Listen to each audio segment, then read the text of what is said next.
ವಿಜಯನಗರ ಸಾಮ್ರಾಜ್ಯ ದಕ್ಷಿಣ ಭಾರತ ಕಂಡಂತಹ ಸರ್ವೋತ್ಕೃಷ್ಟ ಸಾಮ್ರಾಜ್ಯಗಳಲ್ಲಿ ಒಂದು. ಹಿಂತಿರುಪ ವಿಜಯನಗರ ಸಾಮ್ರಾಜ್ಯ ಯಾವಾಗ, ಯಾರಿಂದ, ಯಾಕೆ, ಹೇಗೆ ಸ್ಥಾಪನೆ ಆಯಿತು? ವಿಶಿಷ್ಟವಾಗಿ, ವಿಭಿನ್ನವಾಗಿ, ಉತ್ಕೃಷ್ಟವಾಗಿ ವಿಜಯನಗರದ ಅರಸರು ಕಾಣುವುದು ಯಾಕೆ? ಏನಿತ್ತು ಹಾಗಾದರೆ ಅವನ ರಾಜನೀತಿ? 5,000 ಕನ್ನಡ ಶಾಸನಗಳೇ ದೊರಕಿವೆ. ಕಲೆ ವಾಸ್ತುಶಿಲ್ಪಕ್ಕೂ ಸಾಕಷ್ಟು ಪ್ರೋತ್ಸಾಹವನ್ನು ಕೊಟ್ಟ ರಾಜ ಆತ. ಆಡಳಿತಕ್ಕೆ ಒಂದು ಶಾಸ್ತ್ರವೂ ಇತ್ತು, ಸೂತ್ರವೂ ಇತ್ತು. ಜಗತ್ತಿನ ಮಹಾನ್ ಸಾಮ್ರಾಜ್ಯಗಳಲ್ಲಿ ಒಂದು ವಿಜಯನಗರ ಸಾಮ್ರಾಜ್ಯ. ಸ್ನೇಹಿತರೆ ನಮಸ್ಕಾರ. ಹೊಸ ದಿಗಂತ ಡಿಜಿಟಲ್ ಚಾನೆಲ್ಗೆ ಸ್ವಾಗತ. ನಮ್ಮ ಕರ್ನಾಟಕದ ಹೆಮ್ಮೆಯ ಸಾಮ್ರಾಜ್ಯವಾದಂತಹ ವಿಜಯನಗರ ಸಾಮ್ರಾಜ್ಯದ ಸ್ಥಾಪನೆಯ ದಿನದಂದು ಒಂದು ವಿಶೇಷ ಸಂದರ್ಭ ಅಂದುಕೊಂಡು ನಾನು ಇವತ್ತು ನಿಮ್ಮ ಮುಂದೆ ಬಂದು ನಿಂತಿದ್ದೇನೆ. ಈ ವಿಶೇಷ ಸಂದರ್ಭಕ್ಕಾಗಿ ಹೊಸ ದಿಗಂತ ಡಿಜಿಟಲ್ ಚಾನೆಲ್ ಹೊಸದಾದಂತಹ ವಿಶೇಷ ವಿಡಿಯೋ ಸರಣಿಯೊಂದನ್ನು ಮಾಡಿ ನಿಮ್ಮ ಮುಂದೆ ಇಡೋದಕ್ಕೆ ಬಯಸಿದೆ. ಸ್ನೇಹಿತರೆ, ವಿಜಯನಗರ ಸಾಮ್ರಾಜ್ಯದ ವೈಭವ, ವಿಜಯನಗರದ ಅರಸರ ಆಡಳಿತ, ವಿಜಯನಗರ ಸಾಮ್ರಾಜ್ಯದಲ್ಲಿದ್ದಂತಹ ವ್ಯವಸ್ಥೆಗಳು, ಇದೆಲ್ಲವನ್ನೂ ಸಹ ನಾವು ನಮ್ಮ ಮುಂದಿನ ಪೀಳಿಗೆಗೆ ತಲುಪಿಸಬೇಕಾದಂಥ ಅವಶ್ಯಕತೆ ಇದ್ದೇ ಇದೆ. ಆ ನಿಟ್ಟಿನಲ್ಲಿ ವಿಜಯನಗರ ವೈಭವ ಅನ್ನುವಂತಹ ವಿಶೇಷ ವಿಡಿಯೋ ಸರಣಿಯೊಂದನ್ನು ನಾವು ನಿಮ್ಮ ಮುಂದೆ ತರ್ತಾ ಇದ್ದೇವೆ. ಇದಕ್ಕಾಗಿ ನಮ್ಮ ಜೊತೆ ಕೈ ಜೋಡಿಸಿದ್ದಾರೆ ಖ್ಯಾತ ಇತಿಹಾಸಜ್ಞರಾದಂತಹ, ಪ್ರಾಧ್ಯಾಪಕರು ಆದಂತಹ ಲಕ್ಷ್ಮೀಶ ಹೆಗಡೆ ಸೋಂದ, ಡಾಕ್ಟರ್ ಅನುರಾಧ ವಿ, ಲಾನಾ ಸ್ವಾಮಿ, ಹೀಗೆ ಅನೇಕ ಮಹನೀಯರು ಈ ವಿಚಾರದಲ್ಲಿ ನಮ್ಮ ಈ ಕಾರ್ಯಕ್ಕೆ ಕೈ ಜೋಡಿಸಿದ್ದಾರೆ. ಜೊತೆಗೆ ತಮ್ಮ ಜ್ಞಾನ ಸಂಪತ್ತನ್ನು ನಿಮ್ಮ ಜೊತೆ ಹಂಚಿಕೊಳ್ಳೋರಿದ್ದಾರೆ. ಇದರ ಜೊತೆಗೆ ಇನ್ನೊಂದು ವಿಶೇಷ ಕಾರ್ಯಕ್ರಮವನ್ನು ನಾವು ನಮ್ಮ ವೀಕ್ಷಕರಿಗಾಗಿ ಕೊಡ್ತಾ ಇದ್ದೇವೆ. ಸ್ನೇಹಿತರೆ, ಅದೇನು ಅಂತಂದರೆ ವಿಜಯನಗರ ವೈಭವದ ಕುರಿತಾದಂತಹ ವಿಶೇಷ ಕ್ವಿಜ್ ಕಾಂಪಿಟೇಷನ್. ಇದರಲ್ಲಿ ಯಾವುದೇ ವಯೋಮಾನದ ಮಿತಿ ಇಲ್ಲ ಸ್ನೇಹಿತರೆ. ಯಾರು ಬೇಕಾದರೂ ಈ ಕ್ವಿಜ್ ಸ್ಪರ್ಧೆಯಲ್ಲಿ ಭಾಗವಹಿಸಬಹುದು. ಆನ್ಲೈನ್ ಮುಖಾಂತರ quizdiganta.comನಲ್ಲಿ ಇದನ್ನು ರಿಜಿಸ್ಟರ್ ಮಾಡಿಸ್ಕೋಬೋದು. ನಿಮ್ಮ ಜ್ಞಾನಾರ್ಜನೆಗಾಗಿ ನಮ್ಮ ವಿಡಿಯೋಗಳನ್ನು ನೋಡಿ ಆ ಮೂಲಕ ಒಂದಷ್ಟು ಜ್ಞಾನ ಸಂಪತ್ತನ್ನು ನೀವು ಪಡೆದುಕೊಂಡು ಈ ಕ್ವಿಜ್ನಲ್ಲಿ ಭಾಗವಹಿಸಿ ಲಕ್ಷಾಂತರ ರೂಪಾಯಿಗಳ ಬಹುಮಾನವನ್ನು ಸಹ ಪಡಿಬಹುದು. ಈ ವಿಶೇಷ ಸರಣಿಯ ಮೊದಲ ಸಂಚಿಕೆಯಲ್ಲಿ ಲಕ್ಷ್ಮೀಶ ಹೆಗಡೆ ಸೋಂದ ಅವರು ವಿಜಯನಗರ ಸಾಮ್ರಾಜ್ಯದ ಇತಿಹಾಸ ಕುರಿತಂತೆ ಸಂಕ್ಷಿಪ್ತವಾಗಿ ನಿಮ್ಮ ಮುಂದೆ ಒಂದಷ್ಟು ಮಾಹಿತಿಗಳನ್ನು ಹಂಚಿಕೊಂಡಿದ್ದಾರೆ. ಆ ಮೊದಲ ಸಂಚಿಕೆ ನಿಮಗಾಗಿ. ವಿಜಯನಗರ ಸಾಮ್ರಾಜ್ಯ ದಕ್ಷಿಣ ಭಾರತ ಕಂಡಂತಹ ಸರ್ವೋತ್ಕೃಷ್ಟ ಸಾಮ್ರಾಜ್ಯಗಳಲ್ಲಿ ಒಂದು.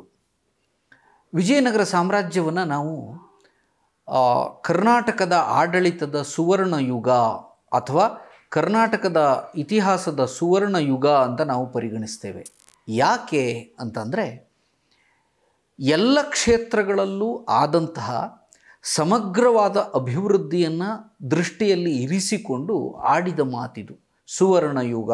ಅಂದರೆ complete development in all the fields. ಎಲ್ಲ ಕ್ಷೇತ್ರಗಳಲ್ಲೂ ಸಂಪೂರ್ಣವಾದಂತಹ ಅಭಿವೃದ್ಧಿಯನ್ನು ಕಂಡಂತಹ ಒಂದು ಕಾಲ ಅಂತಂದರೆ ಅದು ವಿಜಯನಗರದ ಕಾಲ, ವಿಜಯನಗರ ಸಾಮ್ರಾಜ್ಯದ ಕಾಲ. ಭಾರತದಲ್ಲಿ ಅಥವಾ ನಾವು ಕರ್ನಾಟಕಕ್ಕೆ ಸೀಮಿತವಾಗಿಟ್ಟುಕೊಂಡ್ರೆ ಕರ್ನಾಟಕದಲ್ಲಿ ಅನೇಕ ಸಾಮ್ರಾಜ್ಯಗಳು ತಮ್ಮದೇ ಆದಂತಹ ಆಡಳಿತವನ್ನು ಉತ್ಕೃಷ್ಟವಾಗಿ ಕೊಟ್ಟು ಹೋಗಿದ್ದಾರೆ. ಕಲೆ, ಸಾಹಿತ್ಯ, ಧರ್ಮ, ಸಂಸ್ಕೃತಿ, ವಾಸ್ತುಶಿಲ್ಪ, ಆಡಳಿತ, ಹೀಗೆ ಎಲ್ಲ ಮುಖಗಳಲ್ಲೂ ಅವರವರದ್ದೇ ಆದಂಥ ಒಂದು ಕೊಡುಗೆಯನ್ನು ಕೊಟ್ಟಂತಹ ಕೀರ್ತಿಗೆ ಭಾಜನರಾಗುವುದು ಕರ್ನಾಟಕದ ಎಲ್ಲ ಸಾಮ್ರಾಜ್ಯಗಳು. ಆದರೆ ಇವರೆಲ್ಲರಿಗಿಂತ ವಿಶಿಷ್ಟವಾಗಿ, ವಿಭಿನ್ನವಾಗಿ, ಉತ್ಕೃಷ್ಟವಾಗಿ ವಿಜಯನಗರದ ಅರಸರು ಕಾಣುವುದು ಯಾಕೆ ಮತ್ತು ಹೇಗೆ ಹೇಳುವುದನ್ನು ನಾವು ನೋಡ್ತಾ ಹೋದರೆ ಅಥವಾ ಅವಲೋಕಿಸ್ತಾ ಹೋದರೆ ಒಂದೊಂದೇ ರೀತಿಯ ವಿಷಯಗಳು, ಒಂದೊಂದು ವಿಷಯಗಳು ತೆರೆದುಕೊಳ್ತಾ ಹೋಗುತ್ತದೆ. ವಿಜಯನಗರದ ಸಾಮ್ರಾಜ್ಯದ ಬಗ್ಗೆ ತಿಳಿದುಕೊಳ್ಳಿಕ್ಕೆ, ನಮಗೆ ಅಧ್ಯಯನ ಮಾಡಲಿಕ್ಕೆ ನಮಗೆ ಒಂದಿಷ್ಟು ಆಧಾರಗಳು ಸಹಾಯ ಮಾಡ್ತದೆ. ಯಾವಾಗಲೂ ಇತಿಹಾಸದ ಅಧ್ಯಯನಕ್ಕೆ ಆಧಾರಗಳು ತುಂಬ ಪ್ರಮುಖವಾಗಿರುತ್ತೆ. ಇಲ್ಲಿ ವಿಜಯನಗರ ಕಾಲದ ಇತಿಹಾಸವನ್ನು ಅರ್ಥ ಮಾಡಿಕೊಳ್ಳಿಕ್ಕೆ ನಮಗೆ ಇರುವ ಆಧಾರಗಳು ಏನು ಹಾಗಾದರೆ ಅಂತಂದರೆ, ಪ್ರಮುಖವಾಗಿ ಪ್ರಾಚ್ಯಶಾಸ್ತ್ರೀಯ ಆಧಾರಗಳು, ದಟ್ ಈಸ್ ಆರ್ಕಿಯಾಲಜಿಕಲ್ ಸೋರ್ಸಸ್, ಮತ್ತು ಇನ್ನೊಂದು ಲಿಟರರಿ ಸೋರ್ಸಸ್, ಮತ್ತು ಸಾಹಿತ್ಯಿಕ ಆಧಾರಗಳು. ಪ್ರಾಚ್ಯಶಾಸ್ತ್ರೀಯ ಆಧಾರಗಳಲ್ಲಿ ಬಹುಮುಖ್ಯವಾಗಿ ಸ್ಮಾರಕಗಳು ಬರುತ್ತೆ, ಶಾಸನಗಳು ಬರುತ್ತೆ, ಆಮೇಲೆ ಉತ್ಖನನಗಳು ಬರುತ್ತೆ, ನಾಣ್ಯಗಳು ಬರುತ್ತೆ, ಚಿತ್ರಕಲೆಗಳು ಬರುತ್ತೆ. ಇವೆಲ್ಲ ಪ್ರಾಚ್ಯಶಾಸ್ತ್ರೀಯ ಆಧಾರಗಳಲ್ಲಿ ಬರುವಂತಹ ದಾಖಲೆಗಳು. ಇವೆಲ್ಲವುಗಳು ಕೂಡ ವಿಜಯನಗರದ ಇತಿಹಾಸದ ಅಧ್ಯಯನಕ್ಕೆ ನಮಗೆ ಸಹಕಾರಿಯಾಗಿವೆ.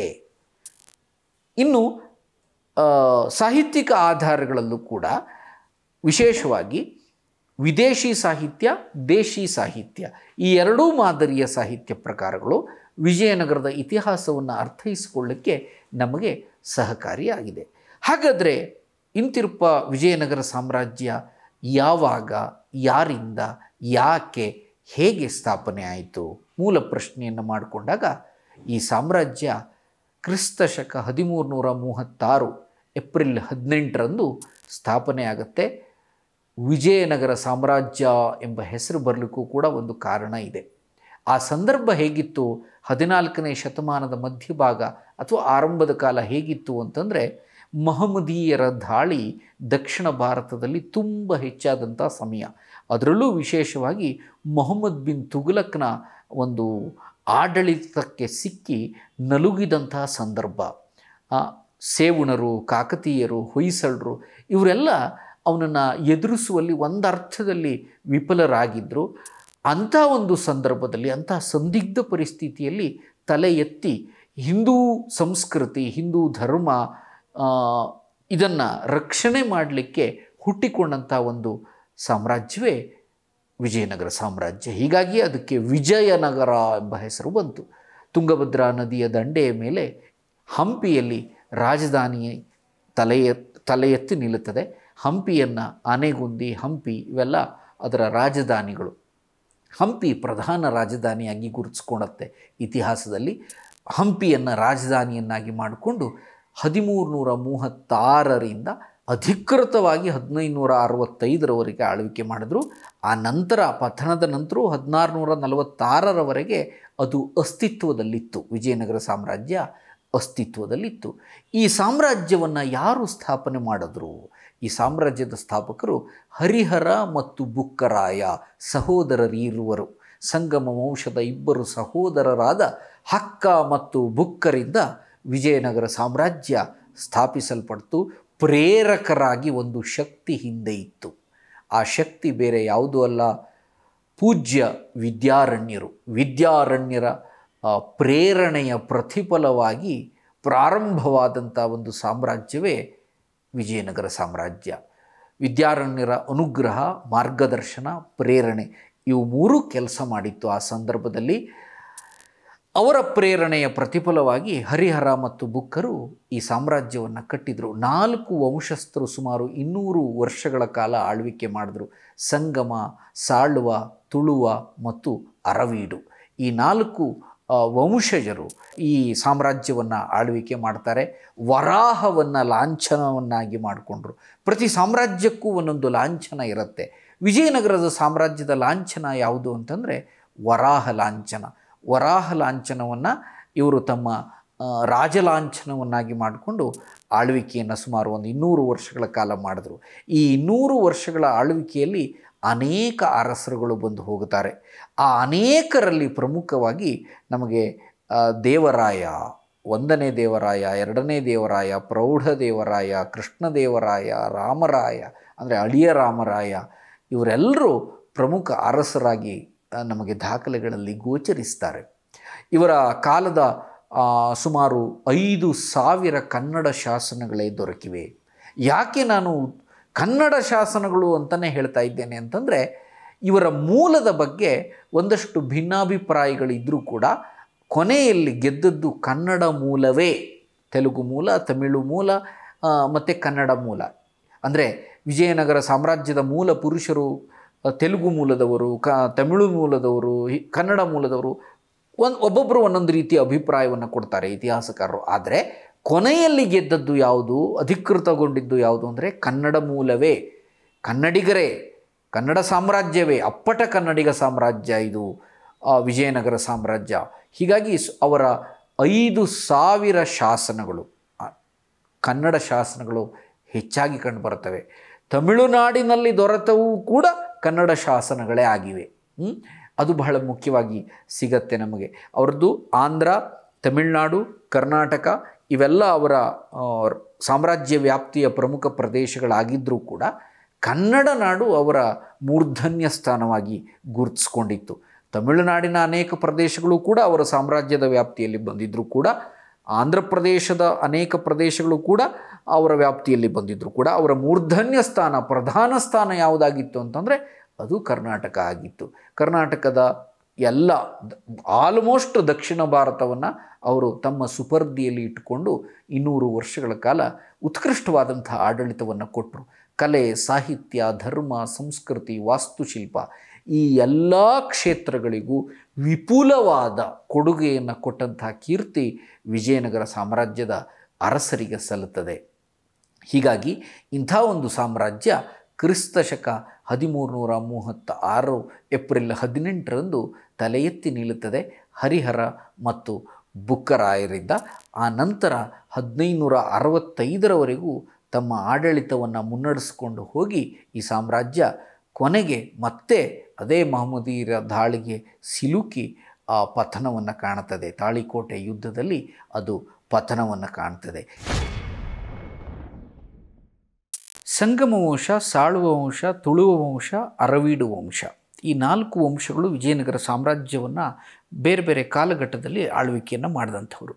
ಇದರಲ್ಲಿ ಸಂಗಮ ವಂಶ ಕ್ರಿಸ್ತಶಕ 1336ರಿಂದ 1485ರವರೆಗೆ, ಸಾಳುವ ವಂಶ 1485ರಿಂದ 1503ರವರೆಗೆ, ತುಳುವ ವಂಶ 1503ರಿಂದ 1565ರವರೆಗೆ, ಕೊನೆಯದಾಗಿ ಅರವೀಡು ವಂಶ 1570ರಿಂದ 1646ರವರೆಗೆ ಅಸ್ತಿತ್ವದಲ್ಲಿದ್ದು ಕೊನೆಯ. ಇವು ಈ ಕಾಲಘಟ್ಟದಲ್ಲಿ ಈ 4 ವಂಶಗಳು ವಿಜಯನಗರ ಸಾಮ್ರಾಜ್ಯವನ್ನು ಆಳ್ವಿಕೆ ಮಾಡ್ತಾರೆ. ಈ 4 ವಂಶಗಳಲ್ಲಿ ಅನೇಕ ಅರಸರುಗಳು ಬೇರೆ ಬೇರೆ ಕಾಲದಲ್ಲಿ ಆಳ್ವಿಕೆ ಮಾಡಿದರು. ಈಗ ಮೊದಲನೇದಾಗಿ ನಾವು ಸಂಗಮ ವಂಶವನ್ನು ತೆಗೆದುಕೊಂಡ್ರೆ, ಸಂಗಮ ವಂಶದಲ್ಲಿ ಬಂದಂಥ ಪ್ರಧಾನವಾದಂಥ ರಾಜರುಗಳು ಅಂದರೆ ಹರಿಹರ, ಆಮೇಲೆ ಬುಕ್ಕರಾಯ, ಇಮ್ಮಡಿ ಹರಿಹರ, 1ನೇ ದೇವರಾಯ, ಇಮ್ಮಡಿ ದೇವರಾಯ ಅಥವಾ ಪ್ರೌಢದೇವರಾಯ ಇವರುಗಳು ಪ್ರಮುಖ ಅರಸರುಗಳು. ಈ ಎಲ್ಲ ಅರಸರುಗಳು ತಮ್ಮದೇ ಆದಂಥ ವಿಶಿಷ್ಟ ಕೊಡುಗೆಗಳನ್ನು, ಸಾಧನೆಗಳನ್ನು ಮಾಡಿದ್ರು. ಅದರಲ್ಲಿ ನಾವು ಮೊದಲನೇದಾಗಿ ಹರಿಹರನನ್ನು ತೆಗೆದುಕೊಂಡ್ರೆ, ಹಕ್ಕ ಅವನು ರಾಜ ಪರಮೇಶ್ವರ, ಮಾತಿಗೆ ತಪ್ಪದ ರಾಯರ ಗಂಡ, ಈ ಥರ ಎಲ್ಲ ಬಿರುದುಗಳನ್ನು ಪಡೆದುಕೊಂಡಿದ್ದ. ಕಲೆ, ಸಾಹಿತ್ಯ, ವಾಣಿಜ್ಯ, ಕೈಗಾರಿಕೆಗಳಿಗೆಲ್ಲ ತುಂಬ ಪ್ರೋತ್ಸಾಹವನ್ನು ಕೊಟ್ಟಿದ್ದ. ಹಂಪಿ ಸುತ್ತಮುತ್ತಲೂ ಅನೇಕ ಕೆರೆ ಕಾಲುವೆಗಳನ್ನು ನಿರ್ಮಿಸಿದ ಕೀರ್ತಿ ಕೂಡ ಇವನಿಗೆ ಸಲ್ಲುತ್ತದೆ. ಆ ಸಂದರ್ಭದಲ್ಲಿ ಬಹುಮನಿ ಸಾಮ್ರಾಜ್ಯ ಕೂಡ ಸ್ಥಾಪನೆ ಆಯಿತು. ಅಲಾವುದ್ದೀನ್ ಬಹುಮನ್ ಶಾದಿಂದ ಇದೇ ಟೈಮಲ್ಲೇ ಬಹುಮನಿ ಸಾಮ್ರಾಜ್ಯ ಕೂಡ ಸ್ಥಾಪನೆ ಆಗುತ್ತೆ. ಸುಮಾರು 2 ದಶಕಗಳ ಕಾಲ ಇವನು ಆ ಬಹುಮನಿ ಸುಲ್ತಾನರ ಜೊತೆಗೆ ಹೋರಾಟವನ್ನು ಮಾಡಬೇಕಾಗಿ ಬಂತು. ಅಂದರೆ ಆ ಸಂದರ್ಭದಲ್ಲಿ ಅವನು ಅನೇಕ ಸುತ್ತಮುತ್ತಲಿನ ಅರಸು ಮನೆತನಗಳ ಜೊತೆ ಒಂದು ಒಳ್ಳೆಯ ಬಾಂಧವ್ಯವನ್ನು ಕೂಡ ಸೃಷ್ಟಿ ಮಾಡಿಕೊಂಡಿದ್ದ. ಆಮೇಲೆ 1ನೇ ಬುಕ್ಕರಾಯ ಬರ್ತಾನೆ. 1ನೇ ಬುಕ್ಕರಾಯ ಕೂಡ ಒಂದು ಉತ್ತಮ ಆಡಳಿತವನ್ನೇ ಕೊಟ್ಟ. ಇವನ ಕಾಲದಲ್ಲೂ ಕೂಡ ಒಳ್ಳೆಯ ಆಡಳಿತ ಆಯಿತು. ಆಮೇಲೆ 1ನೇ ದೇವರಾಯನ ಆಡಳಿತ. 1ನೇ ದೇವರಾಯನ ಆಡಳಿತ ಸ್ವಲ್ಪ ಉತ್ಕೃಷ್ಟವಾದಂಥ ಆಡಳಿತ. ಹಿಂದಿನ ಎಲ್ಲ ಆಡಳಿತಜ್ಞರಿಗೆ ಹೋಲಿಸಿದರೆ ಇವನದು ಸ್ವಲ್ಪ ಉತ್ಕೃಷ್ಟವಾದ ಆಡಳಿತ ಆಗಿತ್ತು. 1ನೇ ದೇವರಾಯನ ಆಳ್ವಿಕೆ ಪ್ರಾರಂಭವಾಗುವ ಪೂರ್ವದಲ್ಲಿದ್ದಂತಹ 1ನೇ ಬುಕ್ಕರಾಯನ ಆಳ್ವಿಕೆ ಮತ್ತೊಂದಷ್ಟು ಪ್ರಮುಖ. ಈ ಸಿಂಹಳದೊಂದಿಗೆ ಉತ್ತಮವಾದಂಥ ಬಾಂಧವ್ಯವನ್ನು ಇಟ್ಟುಕೊಂಡಿದ್ದ, ಚೈನಾಕ್ಕೆ ರಾಯಭಾರಿಗಳನ್ನು ಕಳಿಸ್ಕೊಟ್ಟಿದ್ದ.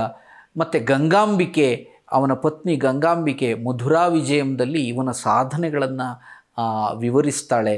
ಹರಿಹರನಿಗೆ ವೇದ ಮಾರ್ಗ ಸ್ಥಾಪನಾಚಾರ್ಯ ಎಂಬ ಬಿರುದಿದ್ದರೆ ಇವನು ವೇದ ಮಾರ್ಗ ಪ್ರವರ್ತಕ ಎಂಬ ಬಿರುದನ್ನು ಪಡೆದುಕೊಂಡಿದ್ದ 1ನೇ ಬುಕ್ಕರಾಯ. ಜೊತೆಗೆ ಬಹಳ ಮುಖ್ಯವಾಗಿ ಜೈನರಿಗೂ ವೈಷ್ಣವರಿಗೂ ಏರ್ಪಟ್ಟಿದ್ದಂಥ ಒಂದು ಸಂಘರ್ಷವನ್ನು ಆತ ನಿವಾರಣೆ ಮಾಡಿದ ಹೇಳುವಂತಹ ದಾಖಲೆಗಳು ಕೂಡ ನಮಗೆ ಸಿಗ್ತದೆ. ಹೀಗಾಗಿ 1ನೇ ಬುಕ್ಕರಾಯನ ಆಳ್ವಿಕೆ, 1ನೇ ದೇವರಾಯನ ಆಳ್ವಿಕೆ ಎಲ್ಲ ಅತ್ಯಂತ ಪ್ರಮುಖವಾದಂಥ ಆಳ್ವಿಕೆಗಳು ಅಂತ ನಾವು, ವಿಜಯನಗರ ಸಾಮ್ರಾಜ್ಯದ ಪ್ರಮುಖ ಆಳ್ವಿಕೆಗಳು ಅಂತ ನಾವು ತಿಳುಕೊಳ್ಳಿಕ್ಕೆ ಅವಕಾಶ ಇದೆ. ಇದರ ನಂತರ ಬಂದಂಥ ಒಂದು ಆಳ್ವಿಕೆ ಅಂದರೆ ಈ ಹರಿಹರ ಒಂದನೇ ಬುಕ್ಕರಾಯ, ಒಂದನೇ ದೇವರಾಯ, ಇವರ ನಂತರ ಬಂದಂಥದ್ದು ಇಮ್ಮಡಿ ದೇವರಾಯ ಅಥವಾ ಪ್ರೌಢದೇವರಾಯನ ಕಾಲ. ಪ್ರೌಢದೇವರಾಯ ಸಂಗಮ ವಂಶಸ್ಥರಲ್ಲೇ ಅತ್ಯಂತ ಪ್ರಸಿದ್ಧನಾದಂಥ ದೊರೆ. ಅನೇಕ ವರ್ಷಗಳ ಕಾಲ ಈತ ಆಳ್ವಿಕೆಯನ್ನು ಮಾಡ್ತಾನೆ. ಇವನ ಕಾಲದಲ್ಲಿ ಕಲೆ, ಸಾಹಿತ್ಯ, ಧರ್ಮ, ವಾಸ್ತುಶಿಲ್ಪ, ಆಡಳಿತ ಈ ಎಲ್ಲ ಕ್ಷೇತ್ರಗಳಲ್ಲೂ ಸಾಕಷ್ಟು ಅಭಿವೃದ್ಧಿಗಳು ಆದವು. ಈತ 1424ರಿಂದ 1446ವರೆಗೆ ಆಳ್ವಿಕೆ ಮಾಡ್ತಾನೆ. ದಕ್ಷಿಣ ಸಮುದ್ರ ದಂಡಾಧಿಪತಿ ಹೇಳುವಂಥ ಬಿರುದನ್ನು ಆತ ಹೊಂದಿದ್ದ. ಇವನ ಆಸ್ಥಾನ ಸ್ವತಃ ಆತ ಕವಿಯಾಗಿದ್ದ. ಬ್ರಹ್ಮಸೂತ್ರ ವೃತ್ತಿ ಹೇಳುವಂಥ ಒಂದು ಉತ್ಕೃಷ್ಟ ಗ್ರಂಥವನ್ನು ಆತ ರಚನೆ ಮಾಡಿದ್ದ. ಮತ್ತು ಇವನ ಆಸ್ಥಾನಕ್ಕೆ ಪರ್ಷಿಯಾದ ರಾಯಭಾರಿ ಅಬ್ದುಲ್ ರಜಾಕ್ ಭೇಟಿಯನ್ನು ನೀಡ್ತಾನೆ. ಅವನೇ ಸ್ವತಃ ರಜಾಕೆ ಬರೀತಾನೆ, ಇದು ಜಗತ್ತಿನ ಸರ್ವೋತ್ಕೃಷ್ಟ ಸಾಮ್ರಾಜ್ಯಗಳಲ್ಲಿ ಒಂದು ದೇವರಾಯನ, ಪ್ರೌಢದೇವರಾಯನ ಸಾಮ್ರಾಜ್ಯ ಅಂತಂದರೆ ಜಗತ್ತಿನ ಮಹಾನ್ ಸಾಮ್ರಾಜ್ಯಗಳಲ್ಲಿ ಒಂದು, ಅಷ್ಟು ವೈಭವಯುತವಾದಂತಹ ಸಾಮ್ರಾಜ್ಯ ಇದಾಗಿದೆ ಹೇಳುವಂಥ ಒಂದು ವಿವರಣೆಯನ್ನು ಕೂಡ ಅಬ್ದುಲ್ ರಜಾಕ್ ತನ್ನ ವರದಿಯಲ್ಲಿ ಬರೀತಾನೆ. ಬಹಳ ಮುಖ್ಯವಾಗಿ ಈತ ಒಬ್ಬ ಕಲಾ ಪೋಷಕನಾಗಿದ್ದ, ಸಾಹಿತಿಯಾಗಿದ್ದ. ಸ್ವತಃ ಇವನೇ ಅನೇಕ ಕೃತಿಗಳನ್ನು ಕೂಡ ರಚನೆ ಮಾಡಿದ್ದ. ಹಜಾರ ರಾಮಸ್ವಾಮಿ ದೇವಾಲಯ, ಹಂಪಿಯ ಹಜಾರ ರಾಮಸ್ವಾಮಿ ದೇವಾಲಯ ಜೊತೆಗೆ ವಿರೂಪಾಕ್ಷ ದೇವಾಲಯ, ಹಂಪಿಯ ವಿರೂಪಾಕ್ಷ ದೇವಾಲಯ, ಈ ದೇವಾಲಯಗಳನ್ನು ಜೀರ್ಣೋದ್ಧಾರ ಮಾಡಿದ ಹೇಳುವಂಥ ವಿರೂಪಾಕ್ಷ ದೇವಾಲಯವನ್ನು ಜೀರ್ಣೋದ್ಧಾರಗೊಳಿಸಿದ ಈತ ಹೇಳುವಂಥ ಮಾಹಿತಿ ಕೂಡ ನಮಗೆ ಲಭ್ಯ ಆಗುತ್ತದೆ. ಹೀಗಾಗಿ ಒಬ್ಬ ಕಲಾಪ್ರೇಮಿಯಾಗಿ, ಸಾಹಿತ್ಯ ಪ್ರೇಮಿಯಾಗಿ, ಧರ್ಮೋದ್ಧಾರಕನಾಗಿ ಪ್ರೌಢದೇವರಾಯ ಸಾಕಷ್ಟು ಉತ್ತಮವಾದಂಥ ಆಡಳಿತವನ್ನು ಕೊಟ್ಟಿದ್ದ ಹೇಳುವಂಥ ದಾಖಲೆ ನಮಗೆ ಇದರಿಂದ ಸಿಗುತ್ತದೆ. ಸಂಗಮ ವಂಶದ ನಂತರ ಸಾಳುವ ವಂಶದ ಆಳ್ವಿಕೆ ಪ್ರಾರಂಭ ಆಗುತ್ತೆ ವಿಜಯನಗರ ಸಾಮ್ರಾಜ್ಯದಲ್ಲಿ. ಇದು ತುಂಬ ಅಲ್ಪ ಕಾಲ ಮಾತ್ರ ಅಸ್ತಿತ್ವದಲ್ಲಿದ್ದಂಥ ವಂಶ. ಸಾಳುವ ನರಸಿಂಹ ಹೇಳುವಂಥವನು ಈ ಸಾಳುವ ವಂಶದ ಪ್ರಮುಖ ದೊರೆಯಾಗಿ ಗುರುತಿಸ್ಕೊಂಡಿದ್ದ. ಸುಮಾರು 1485ರಿಂದ 1491ರವರೆಗೆ ಆತ ಆಳ್ವಿಕೆ ಮಾಡಿದ್ದ. ಸಾಮಾನ್ಯವಾದಂಥ ಒಂದು ಒಳ್ಳೆಯ ಆಳ್ವಿಕೆಯನ್ನೇ ಆತ ಕೊಟ್ಟ. ತುಂಬ ಆಮೂಲಾಗ್ರವಾದಂತಹ ಬದಲಾವಣೆಗಳು, ವಿಶಿಷ್ಟವಾದ ವಿನೂತನವಾದಂಥ ಸಾಧನೆಗಳು ಆ ಥರದ್ದೇನೂ ಆಗದೆ ಹೋದರೂ ಕೂಡ ಒಂದು ಉತ್ತಮವಾದಂತಹ ಆಳ್ವಿಕೆಯನ್ನು ಆತ ಸಾಳುವ ನರಸಿಂಹ ನೀಡಿದ ಹೇಳುವಂಥದ್ದು ತಿಳಿದು ಬರುತ್ತದೆ. ಇವರ ನಂತರ ಪ್ರಾರಂಭ ಆಗುವುದು ತುಳುವ ವಂಶದ ಆಳ್ವಿಕೆ. ತುಳುವ ವಂಶಸ್ಥರಲ್ಲಿ ಅತ್ಯಂತ ಪ್ರಧಾನವಾಗಿ ನಾವು ಗಮನಿಸಬೇಕಾದಂಥ ರಾಜ ಅಂತಂದರೆ ಈ ದಕ್ಷಿಣ ಭಾರತ ಕಂಡಂಥ, ಭಾರತ ಅಂತಲೂ ಹೇಳ್ಬೋದು, ವಿಜಯನಗರ ಸಾಮ್ರಾಜ್ಯದ ಅತ್ಯಂತ ಶ್ರೇಷ್ಠ ದೊರೆಯಾದಂಥ ಕೃಷ್ಣದೇವರಾಯನ ಆಳ್ವಿಕೆ. ಈತ 1509ರಿಂದ 1529-30ರವರೆಗೆ ಆತ ಆಳ್ವಿಕೆಯನ್ನು ಮಾಡ್ತಾನೆ. ಈ ನಾಡು ಕಂಡ ಸರ್ವೋತ್ಕೃಷ್ಟ ಆಡಳಿತಜ್ಞ, ವೀರ ಯೋಧ, ಕಲೆ, ಸಂಸ್ಕೃತಿ, ಸಾಹಿತ್ಯದ ಆರಾಧಕ, ಸಂಸ್ಕೃತಿಯ ಪೋಷಕ ಕೃಷ್ಣದೇವರಾಯ. ಈತನ ಕಾಲವನ್ನು ಸಾಂಸ್ಕೃತಿಕ, ದಕ್ಷಿಣ ಭಾರತದ ಸಾಂಸ್ಕೃತಿಕ ಸಮ್ಮಿಲನದ ಕಾಲ ಅಂತ ಕರೀತಾರೆ ವಿದ್ವಾಂಸರು. ದಕ್ಷಿಣ ಭಾರತದ ಸಾಂಸ್ಕೃತಿಕ ಸಮ್ಮಿಲನದ ಕಾಲ, ಸಂಕ್ರಾಂತಿಯ ಕಾಲಘಟ್ಟ, ಭಾಷಾ ಸಂಕ್ರಾಂತಿಯ ಕಾಲಘಟ್ಟ. ಕಾರಣ ಕನ್ನಡ, ಸಂಸ್ಕೃತ, ತೆಲುಗು, ತಮಿಳು ಈ ಎಲ್ಲ ಭಾಷೆಗಳಿಗೆ ಸಮಾನವಾದಂಥ ಪ್ರೋತ್ಸಾಹ, ಪ್ರಾಮುಖ್ಯತೆಯನ್ನು ಕೊಟ್ಟಂಥ ಒಬ್ಬ ಸಂಸ್ಕೃತಿ ಪ್ರೀತಿಯ ರಾಜ ಈತ ಕೃಷ್ಣದೇವರಾಯ. ಇವನ ಕಾಲದಲ್ಲಿ ಅನೇಕ ದಂಡಯಾತ್ರೆಗಳನ್ನು ನಡೆಸಿ ಆತ ತಾನೊಬ್ಬ ಶ್ರೇಷ್ಠ ಯೋಧ ಹೇಳುವುದನ್ನು ಸಾಬೀತುಪಡಿಸಿದರೆ, ಕಲೆ, ಸಾಹಿತ್ಯ, ಸಂಸ್ಕೃತಿ, ವಾಸ್ತುಶಿಲ್ಪಕ್ಕೆ ಪ್ರಾಮುಖ್ಯತೆಯನ್ನು ಕೊಟ್ಟು ದೇವಾಲಯಗಳನ್ನೆಲ್ಲ ನಿರ್ಮಾಣ ಮಾಡಿ ಅದರ ಆರಾಧಕ ಅಂತಲೂ ಆತ ಗುರುತಿಸ್ಕೊಳ್ತಾನೆ. ಆತನ ಯೋಧತ್ವದ ಬಗ್ಗೆ, ವೀರತ್ವದ ಬಗ್ಗೆ ನಾವು ಹೇಳುವುದಾದರೆ ಅವನ ದಂಡಯಾತ್ರೆಗಳು ಬಹಳ ಅದ್ಭುತವಾಗಿ, ಯೂಸುಫ್ ಆದಿಲ್ ಶಾನನ್ನು ಆತ ದೋಣಿ ಕದನದಲ್ಲಿ ಸೋಲಿಸುವ ಮೂಲಕ ಆತ ಅವನನ್ನು ಇವನ ಜೊತೆಗಿನ ಹೋರಾಟದಲ್ಲಿ, ಕೃಷ್ಣದೇವರಾಯನ ಜೊತೆಗಿನ ಹೋರಾಟದಲ್ಲಿ ಬಿಜಾಪುರದ ಆದಿಲ್ ಶಾ, ಯೂಸುಫ್ ಆದಿಲ್ ಶಾ ಹತನಾಗ್ತಾನೆ. ದೋಣಿ ಕದನದಲ್ಲಿ ಪ್ರಾರಂಭದಲ್ಲಿ ಆತನನ್ನು ಸೋಲಿಸ್ತಾನೆ. ಮತ್ತೆ ಆತನನ್ನು ಮುಂದಿನ ಯುದ್ಧದಲ್ಲಿ ಆತ ಕೊನೆಯುಸಿರೆಳಿತಾನೆ ಯೂಸುಫ್ ಆದಿಲ್ ಶಾ. ಹೀಗಾಗಿ ಬಿಜಾಪುರದ ಮೇಲಿನ ಗೆಲುವು, ಆಮೇಲೆ ಗುಲ್ಬರ್ಗ, ರಾಯಚೂರು, ಬೀದರ್ನ ಮೇಲೆ ದಾಳಿಯನ್ನು ಮಾಡ್ತಾನೆ. ಗೋಲ್ಕೊಂಡ ಸುಲ್ತಾನರ ಮೇಲೆ ದಾಳಿಯನ್ನು ಮಾಡ್ತಾನೆ. ಬೀದರ್ನ ಸುಲ್ತಾನನ್ನು ಸೋಲಿಸಿ, ಅಮೀರ್ನನ್ನು ಸೋಲಿಸಿ ಅಲ್ಲಿ ವಲಿ ಉಲ್ಲಾ ಹೇಳುವನನ್ನು ಆತ ಬಂಧನ ಮಾಡಿರ್ತಾ ಇದ್ದ. ಹೀಗಾಗಿ ಅವನ ವಿರುದ್ಧ ಆ ಬೀದರ್ನ ಬರೀದ್ಶಾಹಿ ಸೋಲಿಸಿ ಆ ವಲಿವುಲ್ಲಾನನ್ನು ಬಂಧನ ಮುಕ್ತಗೊಳಿಸಿ ಯವನ ರಾಜ್ಯ ಪ್ರತಿಷ್ಠಾಪನಾಚಾರ್ಯ ಹೇಳುವಂಥ ಒಂದು ಬಿರುದನ್ನು ಕೂಡ ಆತ ಗಳಿಸ್ಕೊಂಡಿದ್ದ. ಕೃಷ್ಣದೇವರಾಯ ಗಳಿಸ್ಕೊಂಡಿದ್ದ. ಕನ್ನಡ ರಾಜ್ಯ ರಮಾರಮಣ, ಕನ್ನಡ ಕುಲೋದ್ಧಾರಕ, ಪೃಥ್ವಿ ವಲ್ಲಭ, ಈ ಥರ ಬೇರೆ ಬೇರೆ ಆಂಧ್ರ ಭೋಜ ಹೇಳುವಂಥ ಬಿರುದು ಕೂಡ ಇತ್ತು. ಆದರೆ ಪ್ರಸಿದ್ಧವಾದಂಥ ಬಿರುದು, ಅವನ ಬಿರುದು ಕನ್ನಡ ರಾಜ್ಯ ರಮಾರಮಣ. ಈ ಬಿರುದನ್ನು ಆತ ಸಂಪಾದಿಸಿ ಯವನ ರಾಜ್ಯ ಪ್ರತಿಷ್ಠಾಪನಾಚಾರ್ಯ ಹೇಳೋ ಬಿರುದನ್ನು ಕೂಡ ಆತ ಗಳಿಸ್ಕೊಡ್ತಾನೆ. ಗೋಲ್ಕೊಂಡ ಸುಲ್ತಾನರ ಮೇಲೆ ದಾಳಿಯನ್ನು ಮಾಡ್ತಾನೆ. ಆಮೇಲೆ ಸಿಂಹಳದವರೆಗೂ ಕೂಡ ರಾಜ್ಯವನ್ನು ವಿಸ್ತರಿಸ್ತಾನೆ. ಇವನ ರಾಜ್ಯ ಇಲ್ಲಿಂದ ಇಲ್ಲಿಯವರೆಗೆ ವಿಸ್ತರಣೆ ಆಗಿತ್ತು ಅಂದರೆ ಉತ್ತರದ ಗೋದಾವರಿ ನದಿಯಿಂದ ದಕ್ಷಿಣದ ಕನ್ಯಾಕುಮಾರಿಯವರೆಗೆ, ಈ ಕಡೆ ಅರಬ್ಬಿ ಸಮುದ್ರದಿಂದ ವಿಶಾಖಪಟ್ಟಣಂವರೆಗೆ, ಪಶ್ಚಿಮ ಸಮುದ್ರದಿಂದ ವಿಶಾಖಪಟ್ಟಣಂವರೆಗೆ, ಪೂರ್ವದ ವಿಶಾಖಪಟ್ಟಣಂವರೆಗೆ ಅವನ ಸಾಮ್ರಾಜ್ಯ ಹರಡಿತ್ತು, ವ್ಯಾಪಿಸಿತ್ತು ಹೇಳುವಂಥ ಒಂದು ಸಂಗತಿ ತಿಳಿಯುತ್ತದೆ.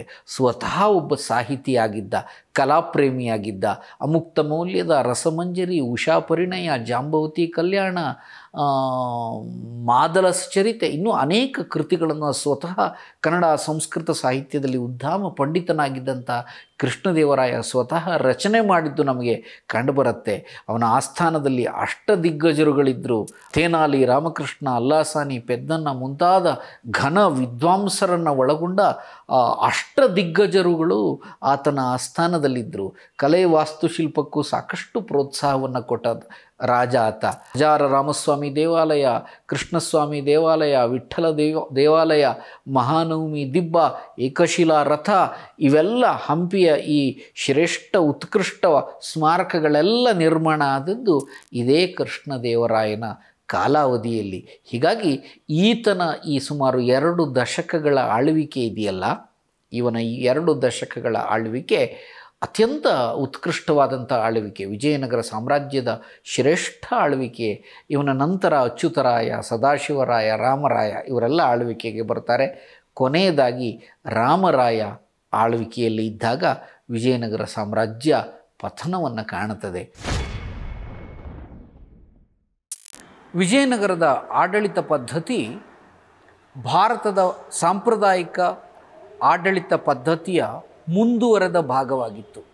ಅಂದರೆ ಈ ಧರ್ಮಶಾಸ್ತ್ರಕ್ಕೆ ಅನ್ವಯವಾಗಿ ಸರಿ ತಪ್ಪುಗಳ ಅನ್ವಯದಲ್ಲಿ ಆಡಳಿತವನ್ನು ನಿರ್ವಹಿಸುವಂಥ ಕ್ರಮವನ್ನು ವಿಜಯನಗರದ ಅರಸರು ಅನುಸರಿಸ್ತಾ ಇದ್ದರು.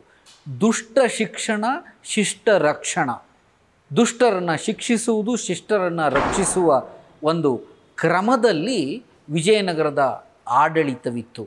ಮುಖ್ಯವಾಗಿ ಕೇಂದ್ರಾಡಳಿತ ಮತ್ತು ಪ್ರಾಂತ್ಯಾಡಳಿತ 2 ವಿಭಾಗಗಳನ್ನು ಅವರು ಮಾಡಿಕೊಂಡಿದ್ದರು.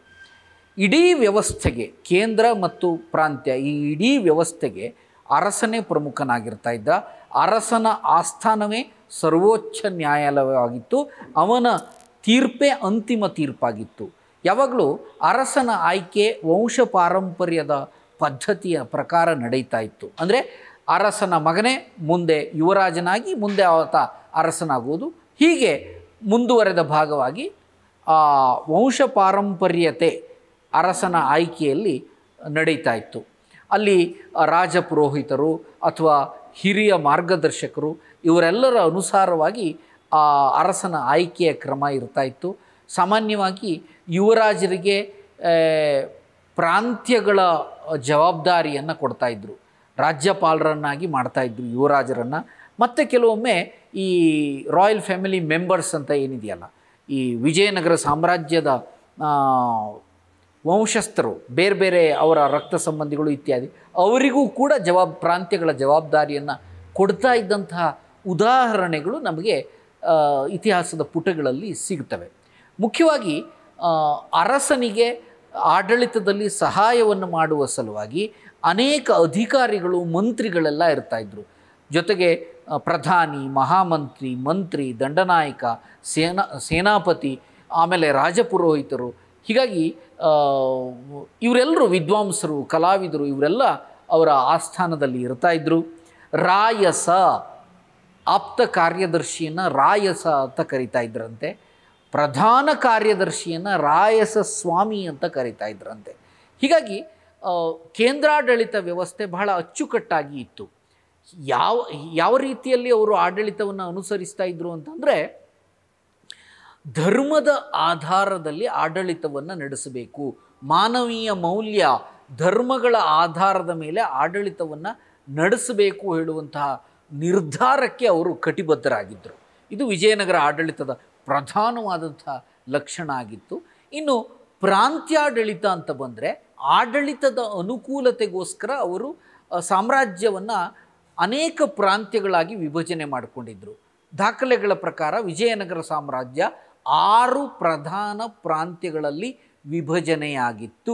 ವಿಭಜಿಸಲ್ಪಟ್ಟಿತ್ತು. ಆ ಪ್ರತಿ ಪ್ರಾಂತ್ಯಕ್ಕೂ ಒಬ್ಬೊಬ್ಬ ಪ್ರಧಾನ ಇರ್ತಾ ಇದ್ದ, ಪ್ರಾಂತ್ಯಾಧಿಕಾರಿ, ಅದೇ ರಾಜ್ಯಪಾಲ. ಈ ರೀತಿ ಒಂದು ಪ್ರಾಂತ್ಯದ ಪ್ರಮುಖ ರಾಜ್ಯಪಾಲನಾಗಿರ್ತಾ ಇದ್ದ, ಅವನ ಕೆಳಗೆ ಇನ್ನಿತರ ಅಧಿಕಾರಿಗಳೆಲ್ಲ ಬರ್ತಾ ಇದ್ದರು.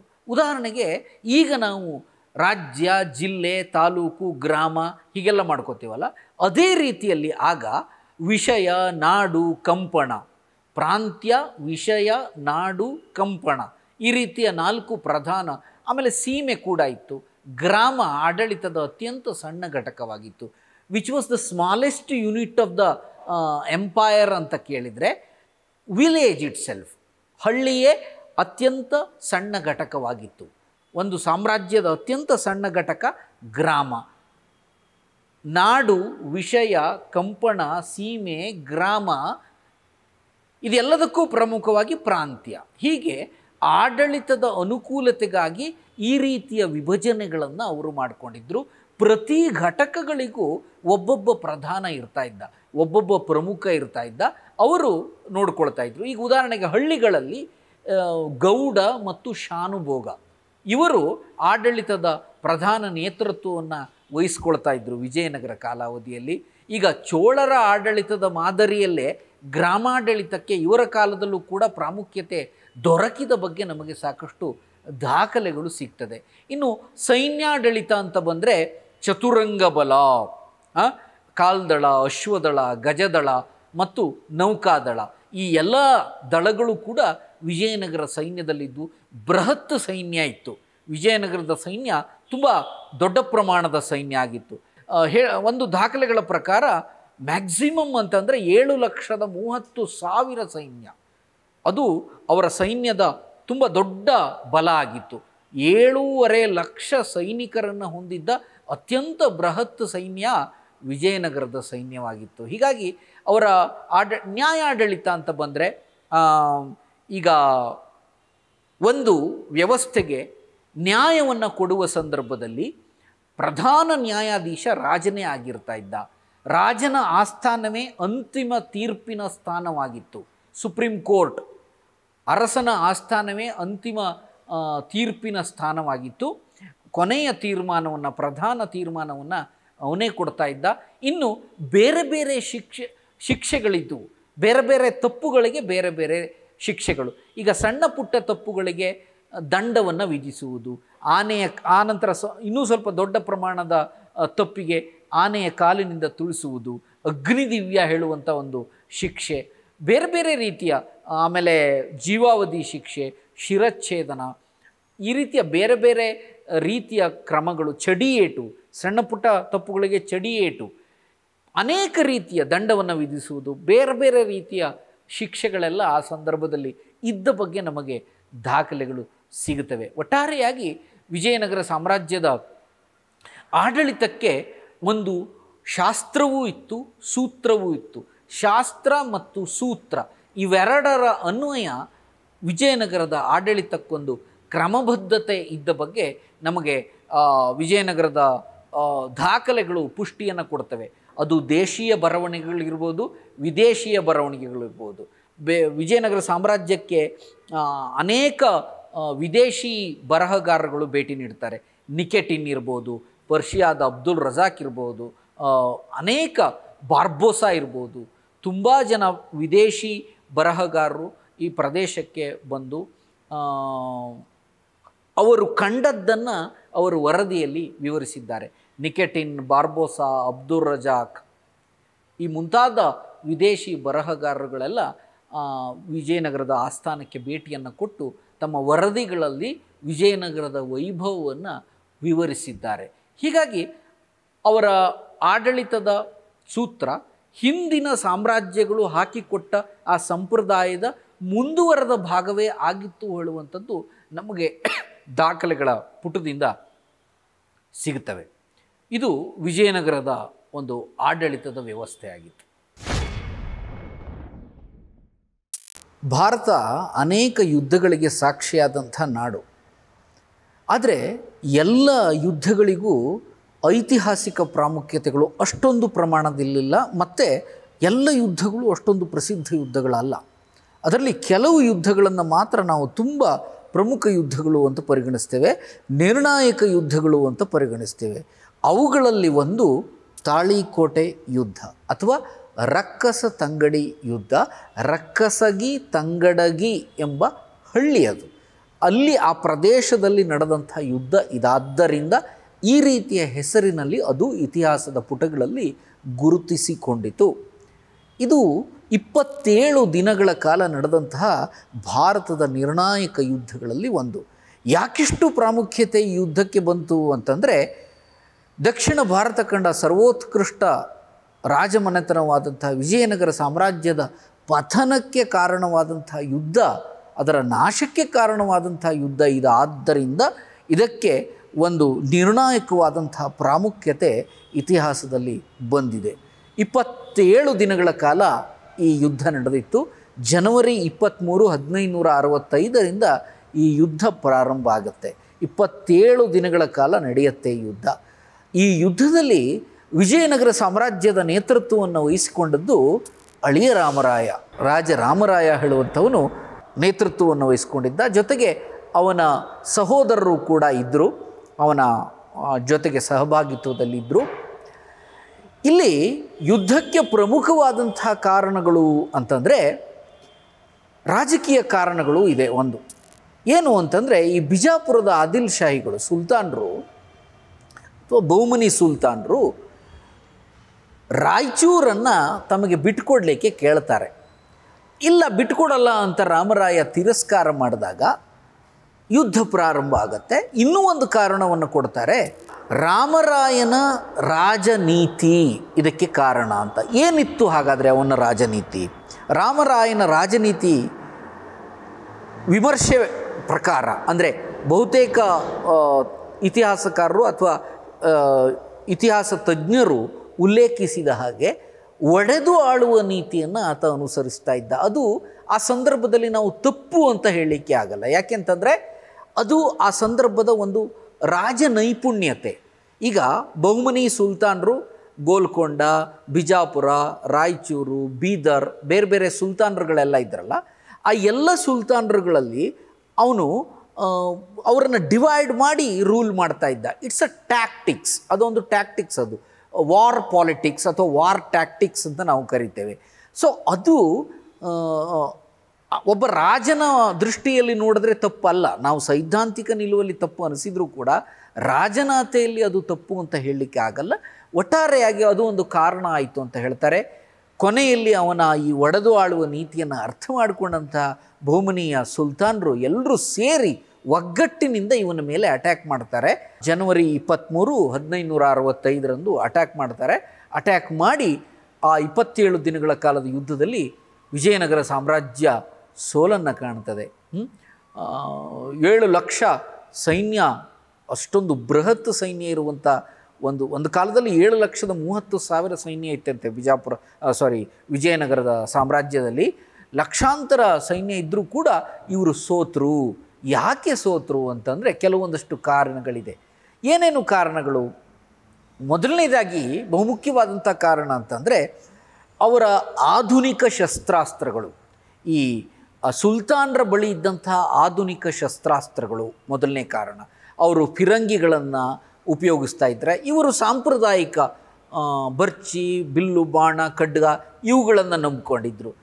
ಇವರಲ್ಲಿ ಇಲ್ಲ ಅಂತ ಅಲ್ಲ, ಇವರಲ್ಲೂ ಇತ್ತು, ಆದರೆ ಹೆಚ್ಚಿನ ಪ್ರಮಾಣದಲ್ಲಿ ಅವರ ಬಳಿ ಇದ್ದದ್ದರಿಂದಾಗಿ ಆ ಆಧುನಿಕ ಶಸ್ತ್ರಾಸ್ತ್ರಗಳ ಎದುರು ಈ ಸಾಂಪ್ರದಾಯಿಕ ಶಸ್ತ್ರಾಸ್ತ್ರಗಳು ಸೋತುವು, ಸೋಲಿಗೆ ತಾಂತ್ರಿಕ ಕಾರಣ, ಪ್ರಧಾನವಾದಂಥ ಕಾರಣ. ಆಮೇಲೆ ಇನ್ನೂ ಒಂದು ಪ್ರಮುಖ ಕಾರಣ ಅಂತಂದರೆ, ಇವನು ಮುಸ್ಲಿಮರಿಗೆ ಹೆಚ್ಚು ಆದ್ಯತೆಯನ್ನು ಕೊಟ್ಟಿದ್ದ. ಒಂದು ಜಾತ್ಯತೀತ ಪರಿಕಲ್ಪನೆಯಲ್ಲಿ ಮುಸ್ಲಿಮರನ್ನು ತನ್ನ ಸೈನ್ಯಕ್ಕೆ ಸೇರಿಸ್ಕೊಂಡಿದ್ದ. ಯಾರು? ರಾಮರಾಯ. ಆದರೆ ಅವರು ಮೋಸ ಮಾಡ್ತಾರೆ. ಅವರು ಈ ಸಂದರ್ಭದಲ್ಲಿ ಮೋಸ ಮಾಡ್ತಾರೆ.